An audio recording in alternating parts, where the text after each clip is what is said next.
Welcome to the Illustrator Studio. I am Jesse Kowalski, curator of exhibitions at the Norman Rockwell Museum in Stockbridge, Massachusetts. The Illustrator Studio is a weekly interview series, a project of the museum's Rockwell Center for American Visual Studies.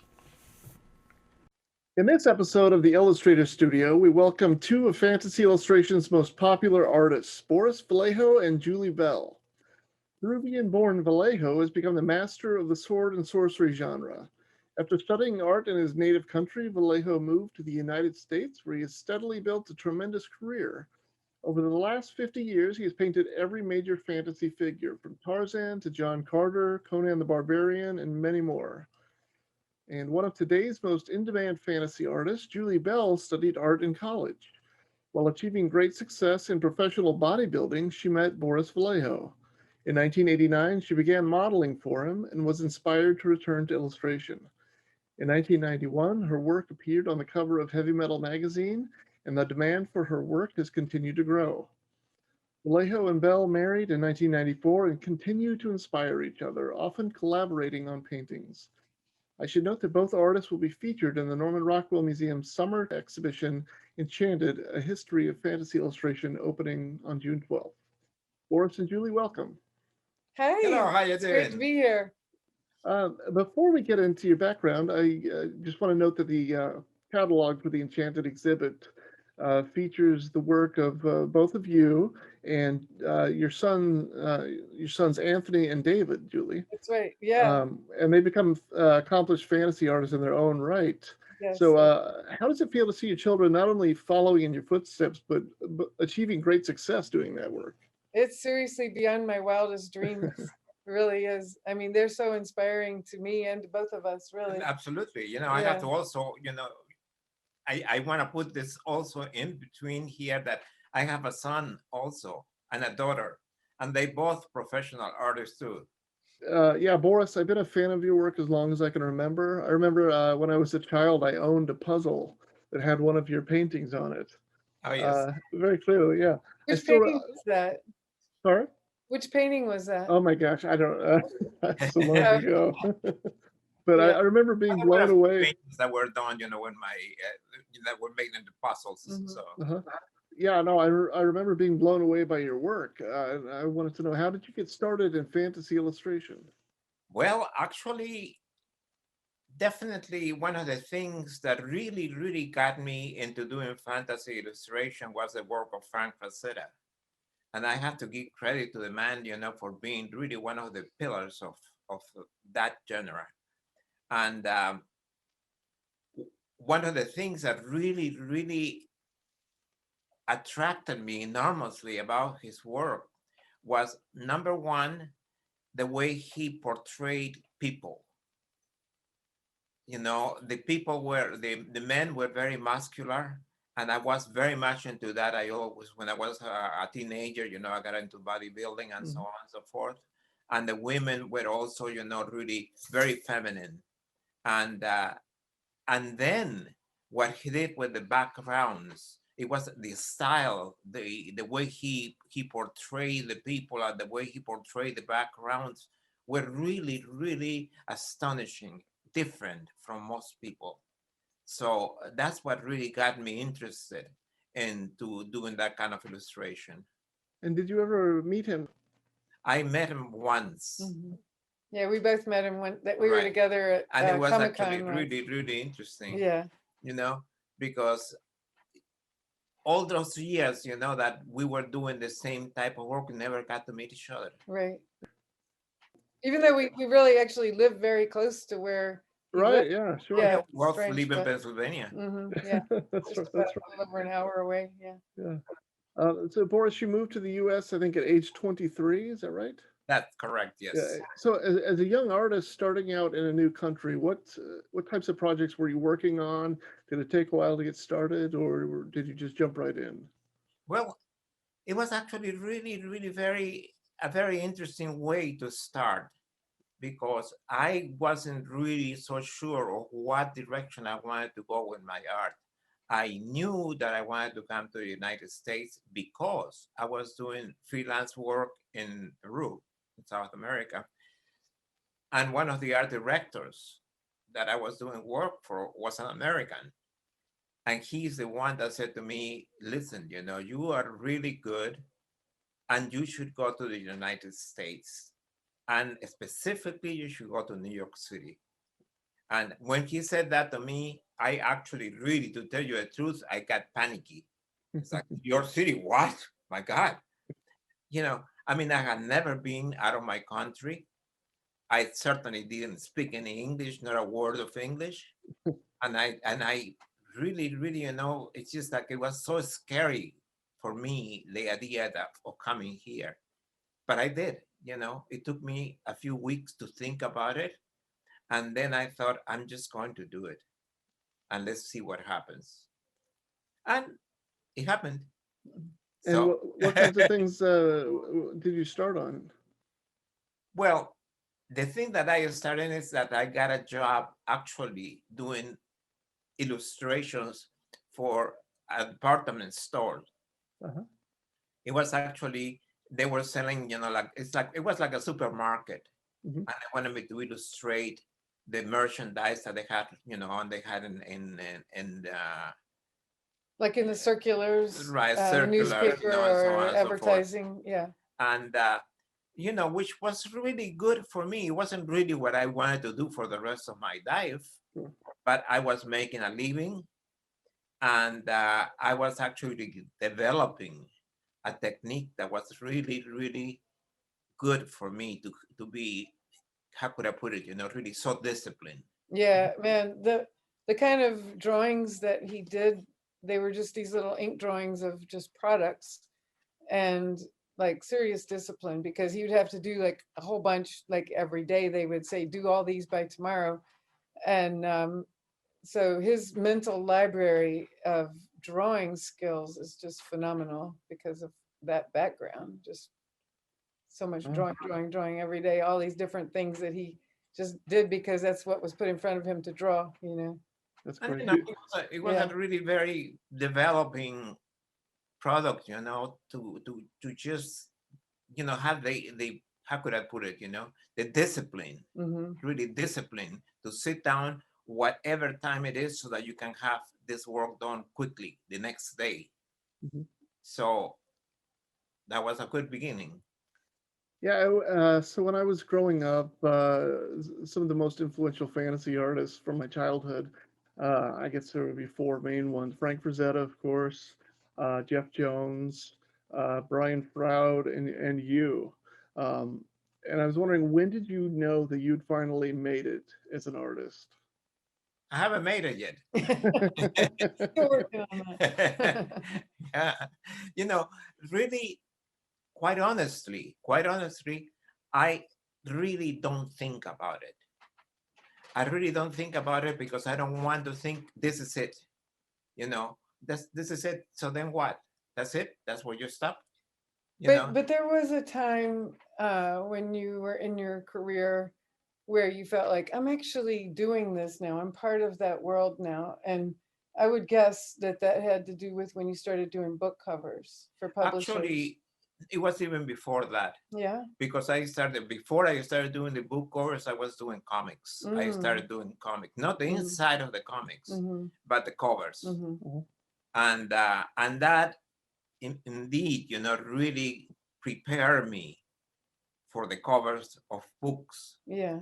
And then from there, you know, to whatever, you know, came around, you know, like movie posters and, you know, all kind of different things, you know. So that's how it happened. Yeah, since you brought up movie posters, one of my favorite ones you've done is Barbarella. Yeah. Yeah, but I think probably your most seen work around the world is probably the poster for National Lampoon's Vacation with Chevy Yeah. Chase. Agreed. How did you get that gig for a comedy film, and why did the producers choose you, I guess, and how much input did you have in creating that poster? You know, I had nothing to do with it. I was just there, and they called me and they told me that that's what they wanted me to do. Now, let me ask you a question. Yes. You had done a couple of paintings, or at least one painting for, I think, Mad Magazine or something previous to that.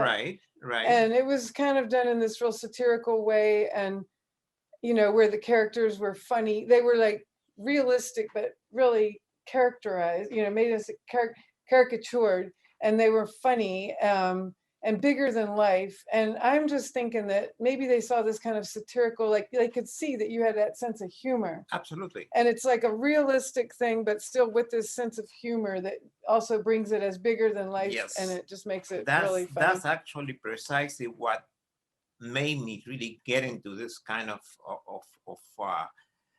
approach, to illustration. It was just, it had a sense of humor, it had style, it flowed, in a really odd way sometimes, and I love that. Because he's definitely somebody who has a big sense of humor. It's a weird sense of humor, but it's a big one. Well, what can I say?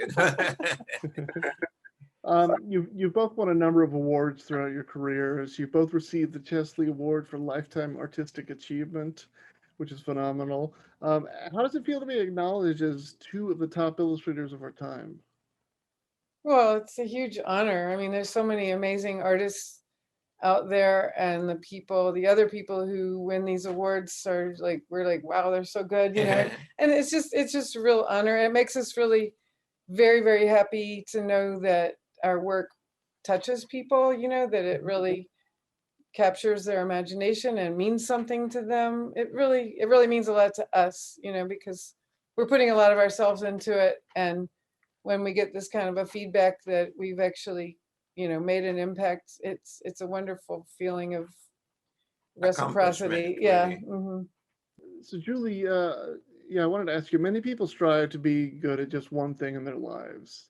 But you have managed to excel at least three that I know of: bodybuilding, art making, and then raising two boys. Aw, don't you ever get tired?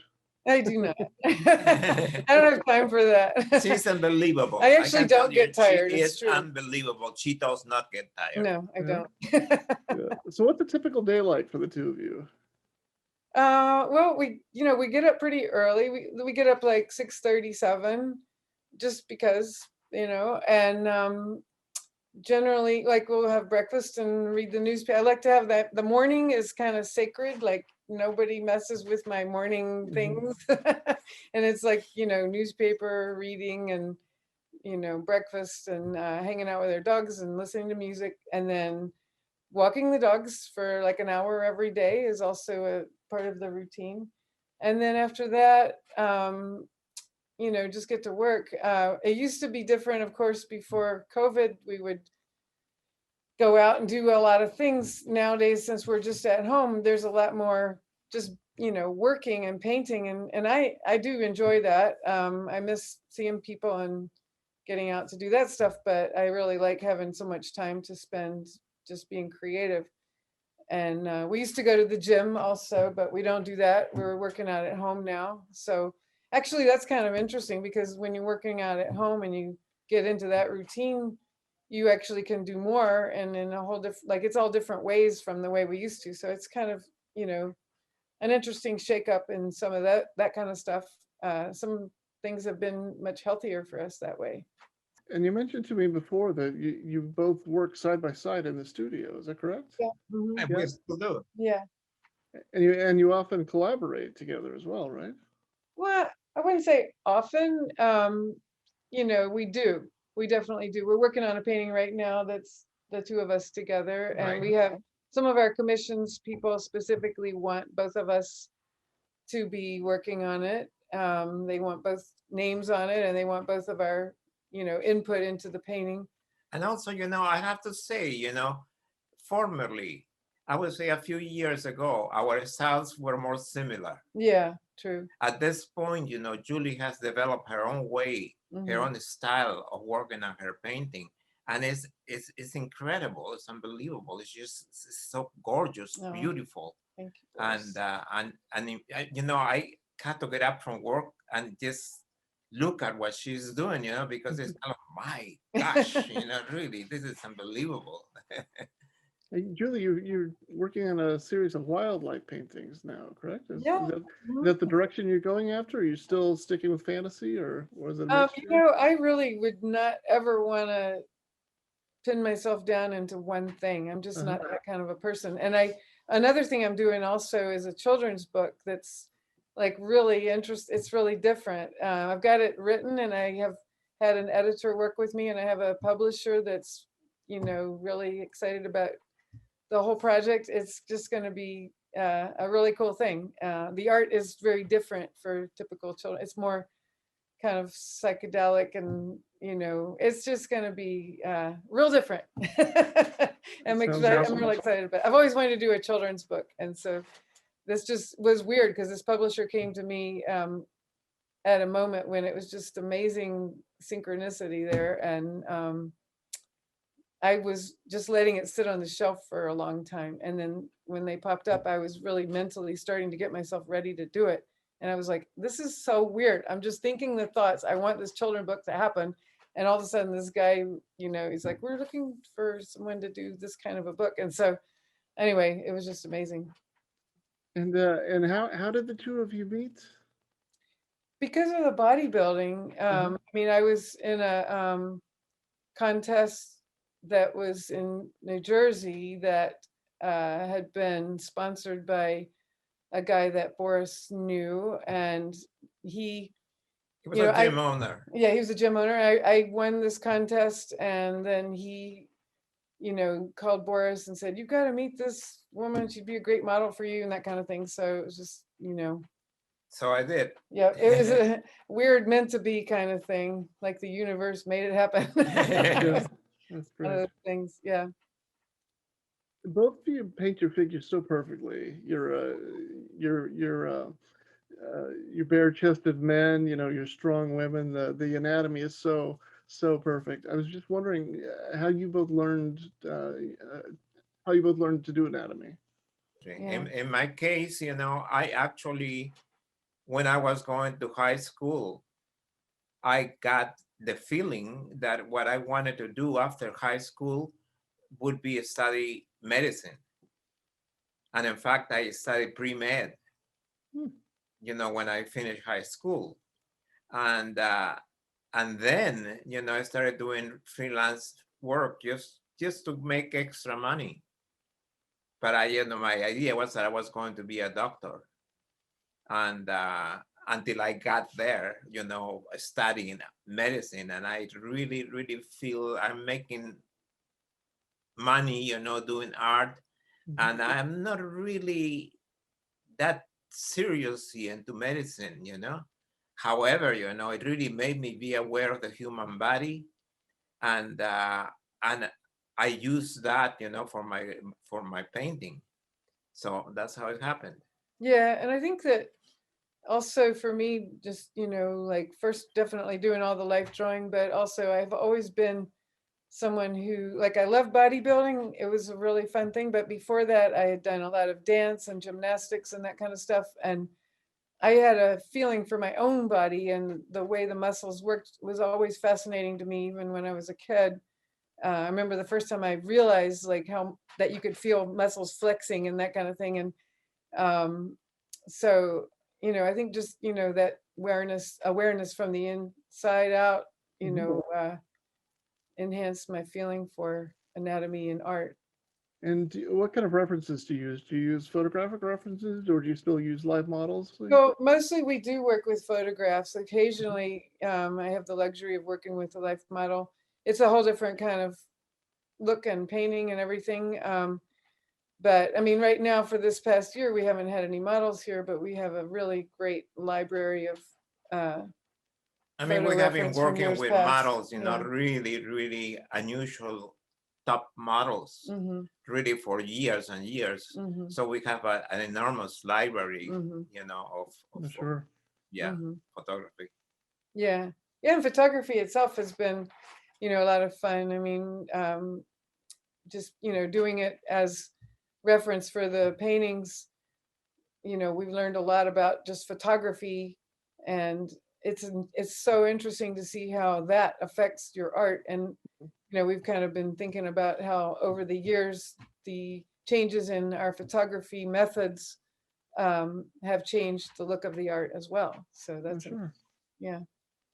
Julie, could you tell me about your early career in fantasy illustration? So you were on the cover of Heavy Metal in '91, and if I'm not mistaken, you were the first woman to draw Conan the Barbarian for Marvel Comics. As far as that's what I was told, and I think that's true. I don't really, I can't think of any other before that. Yeah, I did a lot of video game covers during that time in my early years there, and that was a really fun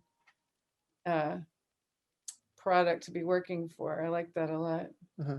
Yeah, I mean, there's so many, working at the Roman Rockwell Museum with Golden Age illustrators. Most of them were men, but in the fantasy exhibit I'm doing now, a lot of the contemporary illustrators today are women, and it seems Yeah. like you were kind of one of the, you kind of started this whole phase now of great female fantasy illustrators. That's cool. Yeah, yeah. Well, I'm really, yeah, I do think it's really neat to see how many more women are in the field these days. It's really something. I think having game art has really brought in a whole lot of new people, and so it's just been, it's neat to watch what they're doing right now. I like it. It's amazing. It's really amazing. And how did both of your art careers influence the art careers of your children?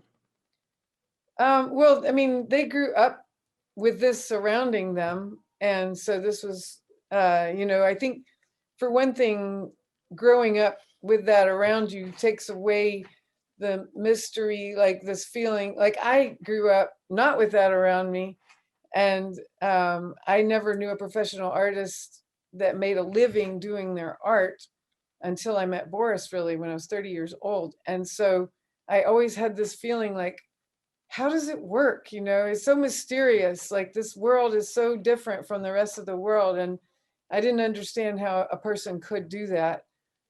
So I think that they grew up with that around them, and they, I would take them with me to Marvel Comics and meet people there. And that was really fun. And, they would go to Comic-Con with us, and just different things that it felt more like the normal world to them. So I think that made it where they were more just comfortable in that world. And they really liked, seeing what we did. And they definitely, absolutely. even, before all that, they, my kids were really always artistic and always drawing a lot. And, so Sure. I think it's just when you're surrounded by it, it's just part of your, the world around you in a natural way, which is kind of really cool. So. Looking back, what artworks are you most proud of that you have created? I can't say that it's anything that really, for me, stands out that way. I really put myself into whatever I get, to do. If it's something that doesn't appeal to me, I don't take it. But if I take something, I actually put myself into it. So everything that I do, has a very special feeling for me. Mm-hmm. I guess for me, I mean, I feel kind of similar. I was going to say, I feel a lot about what I'm doing now, but I think I've always felt that way all along. It really and truly is kind of like your own children. You as you go along, if you just kept having more kids, if I had as many kids as I had paintings, it'd be a lot of kids. But at the same time, I think I would love each and every one of them in their own way. And I really feel like, when you spend time doing a painting, if you're not loving it, you're definitely missing it. You're not going to get the same results from it. So, I mean, I do love what I'm doing, and I love the paintings. The ones that I've been doing recently, especially when they have animals, and when I'm really getting more expressive with my fantasy too, where it can be more surrealistic and, bringing the animals into the fantasy world and getting more kind of psychedelic in the way that I'm doing a lot of my, just the painting style with the backgrounds and everything. I'm just having such a blast. I can't really pick out one, or even, I don't know. I guess some of the larger pieces I've done, I am really proud of. But at the same time, there are some really small pieces that I just feel like I just love this painting, It feels really special to me. And who are some of the artists that influenced both of you? Well, to begin with, I actually was influenced by the Renaissance, people. the artists, Murillo and Velázquez and so on and so forth. And uh, as I got into illustration, there were, of course, a number of illustrators that I really, really looked up to. I wasn't really following, them, but I was just looking at their work. And I would say the one that was the biggest influence, for me was Frazetta. Mhm. And after that, I just went on my own. I really looked at everything, but I didn't look at anybody in particular. Mhm. So. And I would say for me, when I was studying in school, we were, we did a lot of master copies of drawings from the old masters. And so that was my big influence back then. But then also around the same time, I discovered Art Nouveau, and I loved that stuff. I tell you, man, like the art, like Dulac and Kay Nielsen, to me really stand out. Like Kay Nielsen just does those really weird things. I just love their sense of design and just the way it's so strange, and I just go nuts over that. But I really love Waterhouse and Sargent, and I don't know, the people that are also producing art now, there's so much stuff online that just blows my mind. I every day I look at things on Instagram and different places, and I really like to see what everybody's doing, and it's so inspiring. What do you feel is your greatest achievement in life? I guess for me, I really definitely feel that my family is, Mhm. and what we have right now, the way my family is, it's huge for me to feel like that we have this much um, communication with each other and trust we in are each very other. close to each other. Yeah.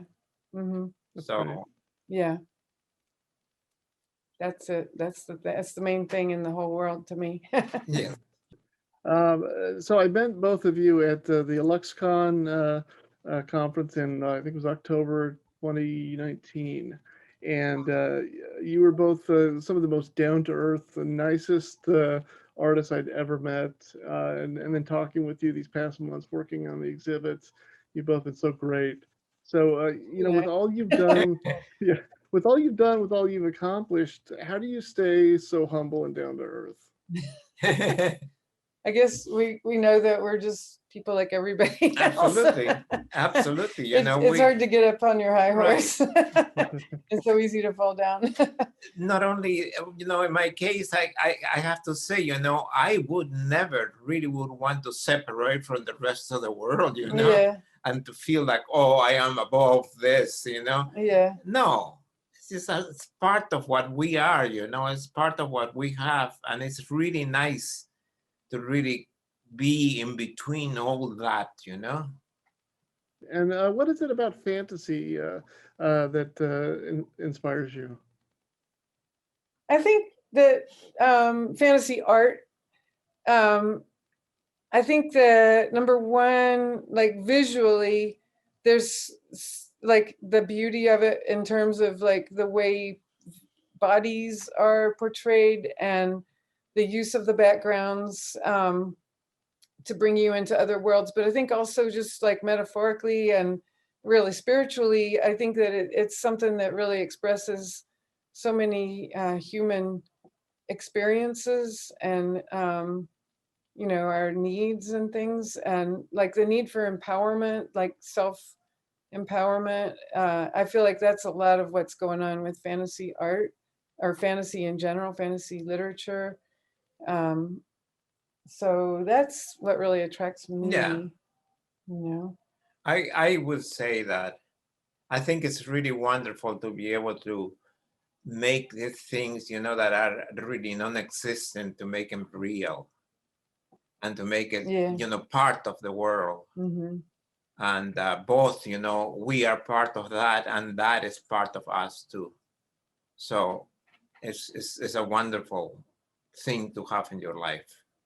It is. It's just fun to also be in that world when you're working on something, you really can just be in that world. And it's great to be able to like be out walking my dogs and thinking, I have the perfect excuse to just go for a walk and be in dreamland and think about unicorns all day. It's like, what could be better? It's so fun.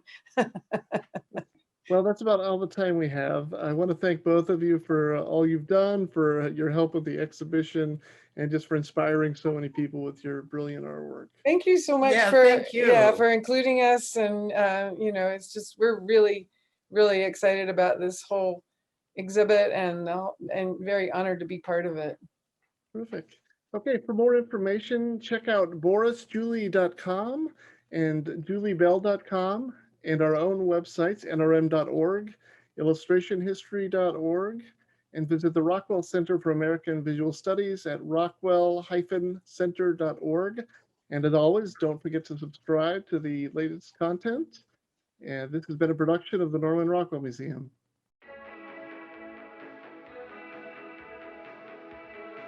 To watch the video of this podcast or to see the images referenced in this episode, please visit nrm.org/podcast.